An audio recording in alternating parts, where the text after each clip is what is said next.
പിതാവിന്റെയും പുത്രന്റെയും പരിശുദ്ധാത്മാവിന്റെയും നാമത്തിൽ ആമേൻ. ഈശോയിൽ സ്നേഹം നിറഞ്ഞവരെ, വിശുദ്ധ യോഹന്നാൻ അറിയിച്ച സുവിശേഷം 15-ാം അധ്യായം 18 മുതൽ 21 വരെയും 16 മുതൽ 1 വരെയും വാക്യങ്ങൾ നമ്മൾ ഇന്ന് പരിശുദ്ധ കുർബാനയിൽ വായിച്ച് ധ്യാനിക്കുന്നു. ഈശോ ഇവിടെ ഇന്ന് പ്രത്യേകമായി പറയുന്നത്, നിങ്ങൾ ലോകത്തിൽ ജീവിക്കുമ്പോൾ എൻ്റെ ആളുകളായതുകൊണ്ട്, ദൈവത്തിന്റെ ആളുകളായതുകൊണ്ട് ലോകം നിങ്ങളെ വെറുക്കും എന്നുള്ള ഒരു ഓർമ്മപ്പെടുത്തലാണ്. ഇവിടെ പ്രധാനമായി നമ്മുടെ മനസ്സിൽ ഉണ്ടാവേണ്ട അല്ലെങ്കിൽ ഉള്ള ഒരു ചോദ്യം, ലോകത്തിൻ്റെതായി ജീവിക്കണോ അതെയോ ദൈവത്തിൻ്റെതായി ജീവിക്കണോ എന്നതാണ്. ലോകത്തിൻ്റെതായി ജീവിക്കുന്നെങ്കിൽ ലോകം നിങ്ങളെ സ്വീകരിക്കും. ഇനി അതല്ല, ദൈവത്തിന്റെ രീതിക്കനുസരിച്ച് ജീവിക്കുന്നെങ്കിൽ ലോകം നിങ്ങൾക്ക് എതിരെ നിൽക്കും. ഈശോ പറയുന്നു, നിങ്ങൾ ലോകത്തിൻ്റെതല്ലാത്തത് കൊണ്ട്, ഞാൻ നിങ്ങളെ ലോകത്തിൽ നിന്ന് തിരഞ്ഞെടുത്തിരിക്കുന്നത് കൊണ്ട് ലോകം നിങ്ങളെ ദ്വേഷിക്കും.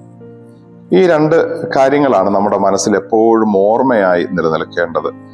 നമ്മൾ ലോകത്തിലാണെങ്കിലും ലോകത്തിൻ്റെതല്ല, മറിച്ച് അതുപോലെ തന്നെ ഈശോ നമ്മളെ ഈ ലോകത്തിൽ നിന്ന് പ്രത്യേകമായി ഈശോയുടേതായി തിരഞ്ഞെടുത്തിരിക്കുന്നു.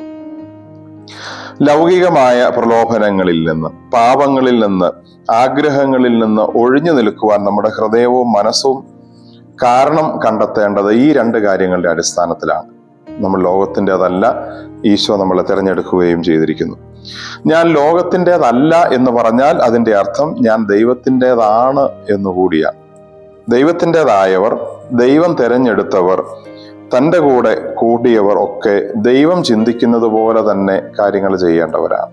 ദൈവത്തോടൊപ്പമാണെങ്കിൽ ദൈവത്തിന്റെ മനസ്സോടെ കാണണം, ദൈവം ചിന്തിക്കുന്നത് പോലെ ചിന്തിക്കണം, ദൈവം കാണുന്നത് പോലെ കാണണം, ദൈവം കേട്ടതുപോലെ കേൾക്കണം, ദൈവം മനസ്സിലാക്കിയതുപോലെ മനസ്സിലാക്കണം, ദൈവം നമ്മളോട് ക്ഷമിക്കുന്നത് പോലെ നമ്മൾ പരസ്പരം ക്ഷമിക്കാൻ തയ്യാറാകണം, ദൈവം നമ്മളെ പരിഗണിക്കുന്നത് പോലെ നമ്മൾ മറ്റുള്ളവരെയും പരിഗണിക്കാൻ തയ്യാറാകണം. ദൈവത്തിന്റെ, ഈശോയുടെ ഹൃദയത്തോടെ എല്ലാം കാണാനും കേൾക്കാനും എല്ലാ രീതിയിലും ദൈവത്തിന്റെ മനസ്സോടെ പ്രതികരിക്കുവാനുമുള്ള ഒരു സവിശേഷമായ ഓർമ്മ നമുക്കിന്ന് മനസ്സിൽ സൂക്ഷിക്കാം. നമുക്ക് പ്രാർത്ഥിക്കാം. കർത്താവായ ഈശോയെ, ഞങ്ങൾ അങ്ങേ ആരാധിക്കുന്നു, സ്തുതിക്കുന്നു, നന്ദി പറയുന്നു. ഞങ്ങൾ ലോകത്തിൻ്റെതല്ലെന്നും അങ്ങ് തിരഞ്ഞെടുത്തവരാണെന്നുമുള്ള നിരന്തരമായ ഓർമ്മ ഓരോ കാര്യങ്ങളിലും ഓരോ നിമിഷങ്ങളിലും ഞങ്ങൾക്ക് നൽകണമേ.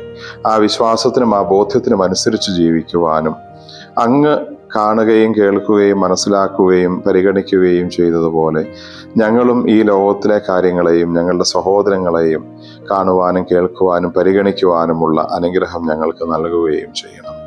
നമ്മുടെ കർത്താവ് ഈശോ മിശിഹായുടെ കൃപയും പിതാവായ ദൈവത്തിന്റെ സ്നേഹവും പരിശുദ്ധാത്മാവിന്റെ സഹവാസവും നാം എല്ലാവരോടും കൂടെ ഉണ്ടായിരിക്കട്ടെ, ഇപ്പോഴും എപ്പോഴും എന്നേക്കും.